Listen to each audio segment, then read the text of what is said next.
सभी को मेरा नमस्ते। मेरा नाम है चेतना और मेरे स्वागत है। लास्ट क्लास में मैंने आपको पढ़ाया था प्राकृत संख्याएं, पूर्ण संख्याएं, अपरिमेय संख्याएं,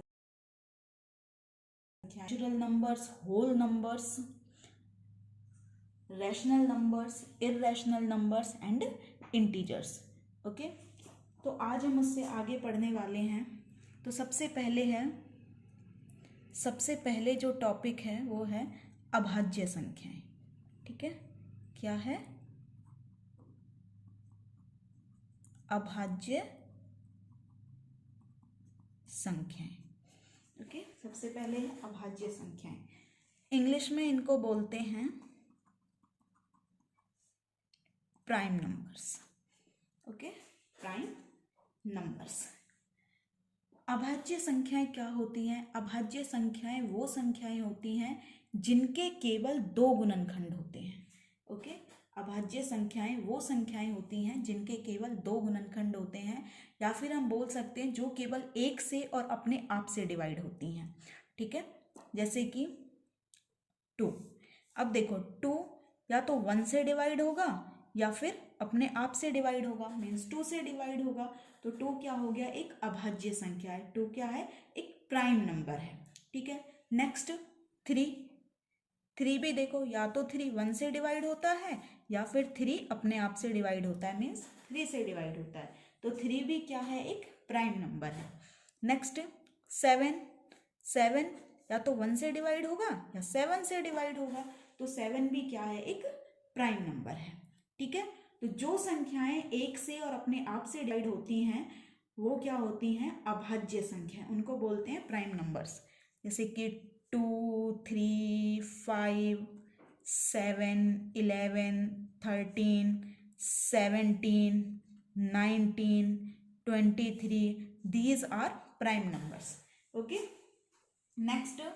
नेक्स्ट है भाज्य संख्याएं।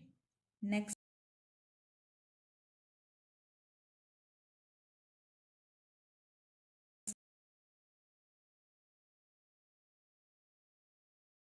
है कंपोजिट नंबर्स।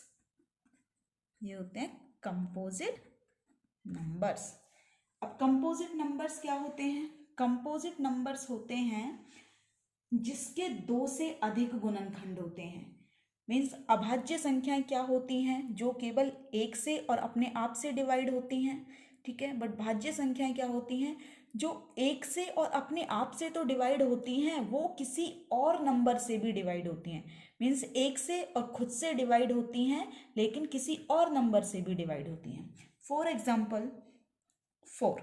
ठीक है, अब देखो 4 1 से डिवाइड होता है, 4 4 से भी डिवाइड होता है, तो 1 से हो गया और अपने आप से हो गया, लेकिन 4 2 से भी डिवाइड होता है। तो इसके कितने गुणनखंड हो गए? 3 गुणनखंड। तो ये कौन सी संख्या है? भाज्य संख्या, means composite number. Okay, next 6। 6 भी देखो 1 से डिवाइड होता है और 6 से तो डिवाइड होता ही है, बट ये 2 और 3 से भी डिवाइड होता है। तो इसके कितने गुणनखंड हो गए? 4 गुणनखंड। इसके कितने गुणनखंड है? 4। तो 6 क्या है? Composite number. ओके, और भी हम एग्जांपल ले सकते हैं, जैसे 4 है, 6, 8, 9, 10, हाँ, 12, 15, these are composite numbers. Okay, next सहभाज्य संख्याएं आएगा हमारा सहभाज्य संख्याएं।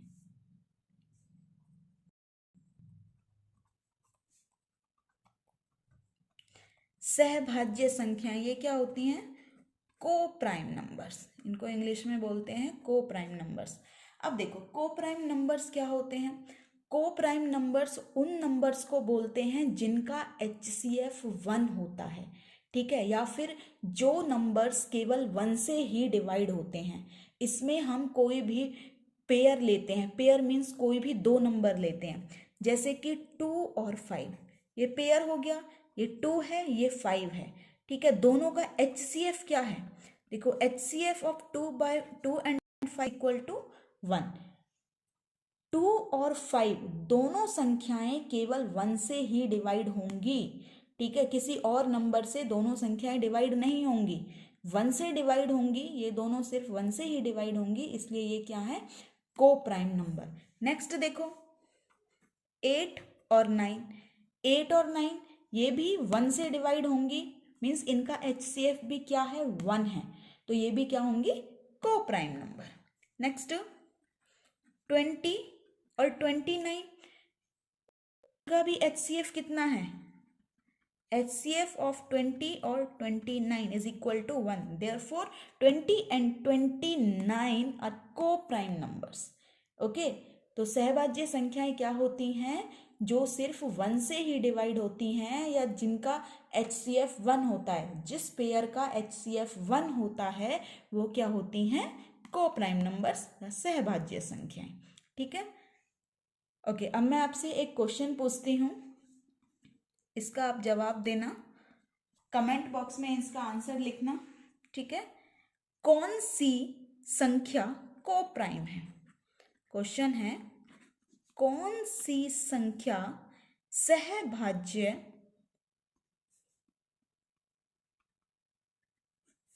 या फिर को प्राइम है। ठीक है, सहभाज्य या को प्राइम है, कौन सी संख्या सहभाज्य या को प्राइम है।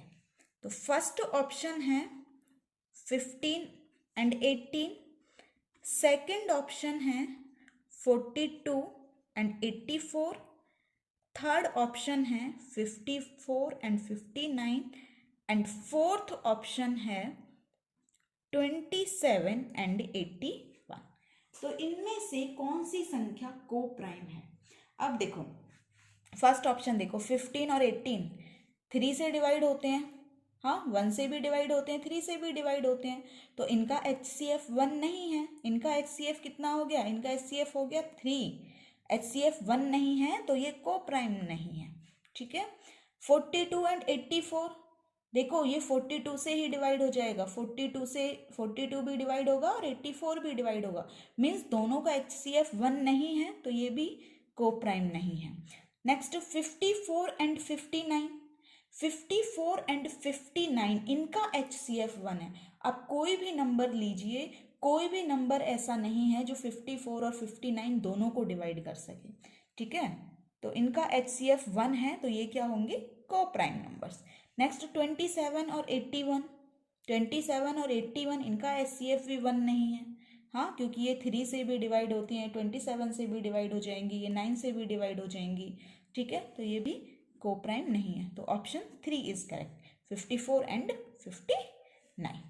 ओके, अगर कोई डाउट है आपको तो आप कमेंट बॉक्स में लिख सकते हैं।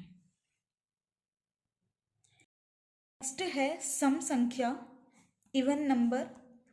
ठीक है, इवन नंबर्स क्या होते हैं, जो 2 से डिवाइड हो जाएं। ठीक है, जो 2 से कंप्लीट डिवाइड हो जाए। कंप्लीट डिवाइड का मतलब है जब हम किसी संख्या से किसी संख्या को 2 से डिवाइड करें और 2 से डिवाइड करने पर, 2 से भाग करने पर उसका रिमाइंडर क्या आ जाए, 0 आ जाए, शेषफल 0 आ जाए, तो इसका मतलब क्या है कि वो 2 से पूरी तरह से डिवाइड होती है। ठीक है, तो सम संख्याएं होती हैं जो 2 से डिवाइड हो जाती हैं, कंप्लीटली डिवाइड होती हैं, जैसे कि 2, 4, 6, 8, 10, 12, 14, 16 एंड सो ऑन। और सम संख्या की एक पहचान होती है कि इसमें अंतिम पद या तो 2 होगा या फिर 4 होगा या 6 होगा या 8 होगा या 0 होगा। ठीक है, जिनका इकाई का अंक 2 हो, 4 हो, 6 हो, 8 हो और 0 हो, वो क्या होंगी, सम संख्याएं, और वो सभी 2 से डिवाइड होंगी। ठीक है, नेक्स्ट है विषम संख्या। विषम संख्या मीन्स विषम संख्या होती है ऑड नंबर्स। ठीक है, विषम संख्या क्या होती हैं, ऑड नंबर्स। अब ऑड नंबर्स क्या होते हैं, जो 2 से कंप्लीट डिवाइड नहीं होते। 2 से कंप्लीट डिवाइड नहीं होने का मतलब है कि जब हम किसी संख्या को 2 से डिवाइड करेंगे तो जो शेषफल है वो 0 नहीं आएगा। ठीक है, देखो जैसे 3 को हम 2 से डिवाइड करते हैं तो 2 एकम 2, 3 घटा 2 1। ठीक है, जब हमने 3 को 2 से डिवाइड किया तो रिमाइंडर क्या आया, शेषफल क्या आया, 1। ये क्या है, शेषफल। तो 3 क्या है, भाई 3 को 2 से डिवाइड किया तो शेषफल कितना आया है, 1 आया है। अब 1 शेषफल आया है, इसका मतलब क्या है, इसका मतलब है कि 3 2 से कंप्लीट डिवाइड नहीं होता, और 2 से कंप्लीट डिवाइड नहीं होता तो ये कैसी संख्या है, विषम संख्या। ठीक है, जो 2 से कंप्लीट डिवाइड हो जाए वो सम संख्या होती है, जो 2 से कंप्लीट डिवाइड ना हो वो क्या होती हैं, विषम संख्याएं। ओके, नेक्स्ट टॉपिक है हमारा शेषफल प्रमेय। ओके, नेक्स्ट टॉपिक है हमारा शेषफल प्रमेय। अब मैं आपको बताऊंगी कि शेषफल कैसे ज्ञात करना है। देखो, वैसे तो हमें पता है, कोई भी नहीं, मान लो मुझे 15 को 8 से डिवाइड करना है। ठीक है, मुझे क्या करना है, 15 को 8 से डिवाइड करना है। तो हमें पता है हम ऐसे डिवाइड कर सकते हैं 15 को, 8 1 जा 8 और रिमाइंडर कितना आ गया भाई, रिमाइंडर आ गया 7। हाँ, शेषफल कितना आ गया, 7। तो अभी तो ये छोटी संख्या है, हम इसको भाग करके देख सकते हैं, बट आगे क्या होगा, बड़े बड़े नंबर्स आएंगे, बड़ी बड़ी संख्याएं होंगी। हाँ, जब बड़ी संख्या आएंगी तो हमें तो एग्जाम में क्या करना होता है, हमें तो एग्जाम में अपना टाइम बचाना है ना। हाँ, क्वेश्चन को हमें सेकंड में सॉल्व करना है, तो उसके लिए ये ट्रिक देखिए, मैं आपको शॉर्ट ट्रिक बताती हूँ, आप प्रैक्टिस कीजिएगा। मान लो 15/8 है। ठीक है, 15/8 है। अब आप देखो, इसका रिमाइंडर हमें देखना है। ठीक है, अब जरूरी नहीं है कि रिमाइंडर, देखो हम 15 को 8 से डिवाइड करेंगे तो रिमाइंडर +7 भी आ रहा है। ठीक है, लेकिन अगर मैं 8 दूनी 16, 16 कंसीडर करूं तो ये रिमाइंडर क्या आएगा, -1 आएगा। देखिए 15 है, ये 8 है, 8 दूनी 16 लिया, माइनस करते हैं, ये नेगेटिव है, ये पॉजिटिव है, तो यहाँ पे क्या आएगा, घटा का 1, तो रिमाइंडर घटा 1 भी है और जमा 7 भी है। ठीक है, तो अब हमें क्या करना है, हमें करना है, अब शेषफलों को जब हम जमा करते हैं तो नीचे वाली संख्या आनी चाहिए। ठीक है, जैसे यहाँ पे देखो 1 + 7 किया तो 8 आ गया, मीन्स हमारा ये करेक्ट है। और शेषफल हमेशा प्लस का उत्तर ही माना जाएगा। अभी हमने यहाँ पे नेगेटिव भी लिया है, हाँ नेगेटिव लिया है, ये करेक्ट है। ठीक है, बट शेषफल क्या माना जाएगा, हमेशा पॉजिटिव नंबर, मीन्स हम क्या लेंगे, +7। तो इसका आंसर क्या होगा, +7 जमा 7। ठीक है, अब नेक्स्ट देखो, जैसे कि 21/12 है। ठीक है, 21/12, अब मैं 12 से इसको डिवाइड करूंगी तो +9 आएगा। भाई 12 से कितना ज़्यादा है, ये 9 ही तो है, तो +9 आ गया, तो इसका शेषफल कितना होगा, +9। ठीक है, ऐसे तो -3 भी होगा। हाँ, 12 दूनी 24 होता है। हाँ, 24 और घटा 21 कितना होगा, ये घटा 3 हो जाएगा, बट हमें क्या लेना है, प्लस वाला, तो +9। ठीक है, अब देखो दोनों का सम 12 होना चाहिए ना, तो इससे भी तुम्हें पता लग सकता है। देखो नेक्स्ट अगर हम लेते हैं 12/5।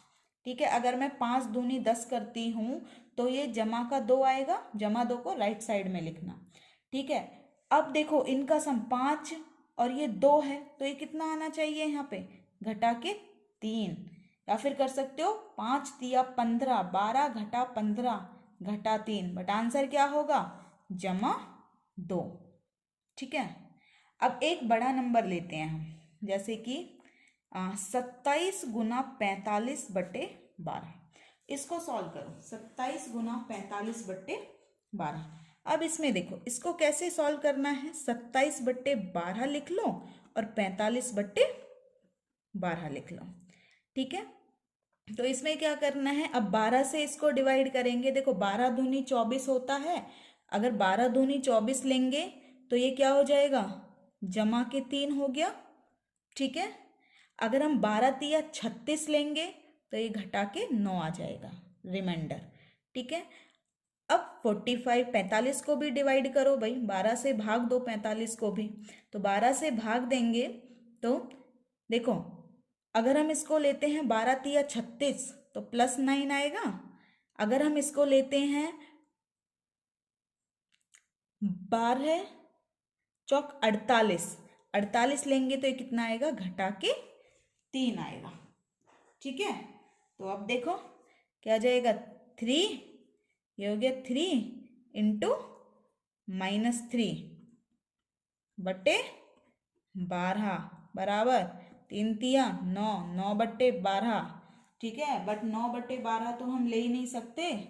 9/12 हम क्यों लेंगे भाई, 9/12 नहीं ले सकते, तो क्या आएगा ये पॉजिटिव, क्या आएगा +3।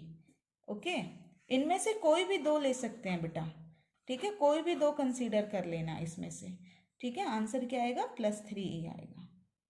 51 इंटू 50 डिवाइडेड बाय, ठीक है, 51 गुना 81 गुना 50/12। अब हमें इसमें शेषफल ज्ञात करना। तुम्हें बताया था जब दो टर्म थे तो करना किया था हमने, सभी को सेपरेट लिखा था, तो इसको भी सेपरेट लिखो 51/12। ठीक है, या सेपरेट नहीं लिखना तो यहीं पे इसको सॉल्व कर दो। देखो 12 से जब हम डिवाइड करेंगे तो +3 आएगा। हाँ, 12 चौक 48 होता है भाई, तो +3 आ गया। ठीक है, अब ये कितना है 81 है। ठीक है, तो 12 6 72, यहाँ पे कितना आ गया +9। ठीक है, 12 चौक 48, तो ये हो गया +2। ठीक है, अब इनको कर दो मल्टीप्लाई, 3 इंटू 9 इंटू 2, 3 नम 27, 27 दूनी 54, ये कितना आ गया 54/2। ठीक है, ये कितना आ गया 54/12। अब इसको फिर से डिवाइड करो, 42 +6 आ गया ना। ठीक है, और दूसरा क्या आएगा -6, क्योंकि दोनों का सम क्या होता है नीचे वाली संख्या, तो एक +6 आएगा एक -6 आएगा, लेकिन आंसर क्या होगा +6। इजी है ना। नहीं तो तुम लोग क्या करोगे, पहले 51 81 50 को मल्टीप्लाई करोगे, फिर 12 से भाग दोगे, जब उसका शेषफल निकालोगे। हाँ, ये इजी मेथड है ये। अच्छा, एक और एग्जांपल मैं करा देती हूँ तुम्हें। सेकंड एग्जांपल देखो, नेक्स्ट है 90 गुना 76 गुना 51/13। अब हमें इसमें क्या करना है, हमें इनको सॉल्व नहीं करना, हमें बताना है कि जब हम इस नंबर को 13 से डिवाइड करेंगे तो शेषफल कितना आएगा। ठीक है, अब हमें पता है 13 सत्ते 91 होते हैं, बट ये तो इससे ज़्यादा हो गया, तो माइनस में लिखना है। जहाँ भी ज़्यादा हो जाए वहाँ माइनस का लिख लेना। ठीक है, 13 छिंग 78 होता है, पास वाली संख्या लेना बेटा। ठीक है, 13 छिंग 78, 76 78 आसपास है, माइनस में ले लेंगे, कोई प्रॉब्लम नहीं है। ठीक है, अब हमें क्या पता 13 चौका 52 होता है, तो ये भी घटा के 1 ज़्यादा हो गया ना। अब ये घटा वाली संख्या ले लो, घटा 1 गुना घटा 2 गुना घटा 1, ही कितना हो गया 1 दूनी 2, 2 एकम 2, घटा घटा जमा जमा घटा घटा, ये हो गया घटा के 2/13। ठीक है, अब घटा के 2/13, भाई ये तो छोटी संख्या है, पता है जब जब अंश में हर से छोटी संख्या हो ना तो वही रिमाइंडर हो जाती है, वही शेषफल होती है। लेकिन मैंने तुम्हें एक बात और बताई है कि जो शेषफल है वो हमेशा पॉजिटिव आएगा। ठीक है, अब पॉजिटिव कैसे आएगा, अब देखो ये तो नेगेटिव है और ये छोटी संख्या भी है, तो हम क्या करें, तो कुछ नहीं करना है, बिल्कुल कंफ्यूज नहीं होना है बेटा आपको। अब ये नेगेटिव है और ये छोटी भी है, तो जो ये हर में जो संख्या है उसमें से अंश को माइनस कर दो। 13 में से अगर हम 2 माइनस करेंगे तो आ जाएगा 11, प्लस का 11 आएगा, तो शेषफल भी कितना होगा 11, यही होगा हमारा आंसर। मैं एक बार फिर से बता देती हूँ तुम्हें कि अगर हर में, हाँ, हर में जो संख्या है और जो अंश में है, अगर अंश की संख्या हर से छोटी है, ठीक है, और नेगेटिव भी है, तो हमें शेषफल ज्ञात करने के लिए क्या करना है, हर में से अंश को घटा देना है। जैसे यहाँ पे कितना है, घटा 2 है, यहाँ पे कितना है 13 है। एक तो 2 छोटी संख्या है, हम 2 को 13 से भाग कर ही नहीं सकते। ठीक है, और ये नेगेटिव भी है, अब हम आंसर घटा 2 भी नहीं लिख सकते हैं। घटा 2 कैसे लिख देंगे, क्योंकि ये शेषफल तो हमेशा पॉजिटिव माना जाता है। तो हमने क्या किया, 13 में से 2 को घटाया, तो ये कितना हो गया 11। अब आंसर क्या है 11। ओके, ऐसे क्वेश्चंस आप ट्राई कीजिएगा। ठीक है, और नेक्स्ट वीडियो में मैं और भी अच्छे क्वेश्चंस कराऊंगी जिसमें हम शेषफल ही ज्ञात करेंगे। ओके, अगर आपको मेरी वीडियो अच्छी लगी है तो उसमें उसको लाइक कीजिए, कमेंट कीजिए, शेयर कीजिए। अगर आपको कोई कमी लगती है तो आप मुझे कमेंट करके बताइए। Thank you so much.